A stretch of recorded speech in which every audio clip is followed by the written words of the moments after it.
সম্মানিত sir madam, আসসালামু আলাইকুম ওয়া রাহমাতুল্লাহি ওয়া বারাকাতুহু। আজ আমি আপনাদের জন্য অত্যন্ত গুরুত্বপূর্ণ একটি ইএফটির উপর সর্বশেষ আপডেট নিউজ নিয়ে হাজির হয়েছি। যে নিউজটির জন্য যারা প্রথম দ্বিতীয় লটে বেতন পেয়েছেন এবং তৃতীয় চতুর্থ লটে যারা বেতন পাবেন, অর্থাৎ সকলের জন্য আজকের এই নিউজটি অত্যন্ত গুরুত্বপূর্ণ হতে চলেছে। তো আশা করি ভিডিওটি মনোযোগ সহকারে দেখবেন, আপনাদের উপকার আসবে। তো আসুন আমরা জানবো এখন বিস্তারিত। প্রথম ও দ্বিতীয় লটে স্কুল কলেজে যে সকল এমপিভুক্ত জনবলের নাম ইএফটি এর তালিকায় যুক্ত হয়েছিল তারা ইতিমধ্যে ডিসেম্বর 2024 মাসের অর্থ পেয়েছে। আগামীকাল তৃতীয় লটের অর্থ ছাড় হবে ইনশাআল্লাহ।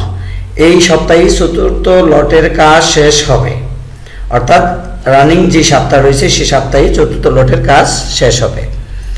এরপর আগামী সপ্তাহে এই চতুর্থ লটের সকল জনবলের জানুয়ারি 2025 এর এমপিউ এর অর্থ ইএফটিতে একসাথে ছাড় হবে ইনশাআল্লাহ। তবে তথ্যে ভুলের কারণে যে সকল জনবলে ডিসেম্বর 2024 মাসের অর্থ ছাড় সম্ভব হচ্ছে না তাদের তথ্য এর মধ্যেই সংশোধন সংগ্রহের কাজ চলতে থাকবে। সঠিক তথ্য পাওয়া এবং যাচাই সাপেক্ষে তাদের ডিসেম্বর 2024 এবং এর পরের মাসের অর্থ ছাড় করা হবে। তৃতীয় বা তৎপরবর্তী লটে যাদের অর্থ ছাড় করা হচ্ছে তাদেরকেও তাদের ভুল তথ্য দ্রুত সংশোধন করতে হবে, অন্যথায় তাদের বেতন বন্ধ হওয়ার সম্ভাবনা আছে। দ্রুতই এই সংক্রান্ত নির্দেশনা জারি হবে।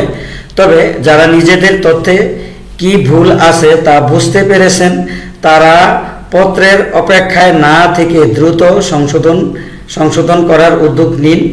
এনআইডিতে ভুল থাকলে নির্বাচন কমিশন অফিসে আবেদন করুন। ব্যাংকের তথ্যে ভুল থাকলে ব্যাংকে গিয়ে সংশোধন করুন। এমপিওতে ভুল থাকলে অনলাইনে আবেদন করে সংশোধন করতে হবে। তো এই ছিল আজকের গুরুত্বপূর্ণ এবং আপডেট নিউজটি। আপনাদের আরও একটি বিষয় বলবো, সেটি হচ্ছে যে ইতিমধ্যে আপনাদের যেসব তথ্যগুলো টেক ফর ইট ইউটিউব চ্যানেলটি নিয়ে এসেছে অবশ্যই আপনারা তা যথাযথ এবং বস্তুনিষ্ঠ সংবাদ বা নিউজগুলো আপনারা পেয়েছেন। তো আশা করছি এখন থেকে আরও এ জাতীয় যেই ভিডিওগুলো ইনশাল্লাহ আপনাদের জন্য আপডেট নিউজগুলো আমি নিয়ে আসব। আশা করি আপনারা দেখে উপকৃত হবেন এবং আপনাদেরকে বলবো যে আপনারা গঠনমূলক মন্তব্য করবেন বা কমেন্টসে লিখবেন এবং সর্বশেষ শেয়ার দিয়ে এই ইউটিউব চ্যানেলটির পাশে থাকবেন। তো এই বলে আজকের মতো আমার কথা এখানেই শেষ করছি। আল্লাহ হাফেজ।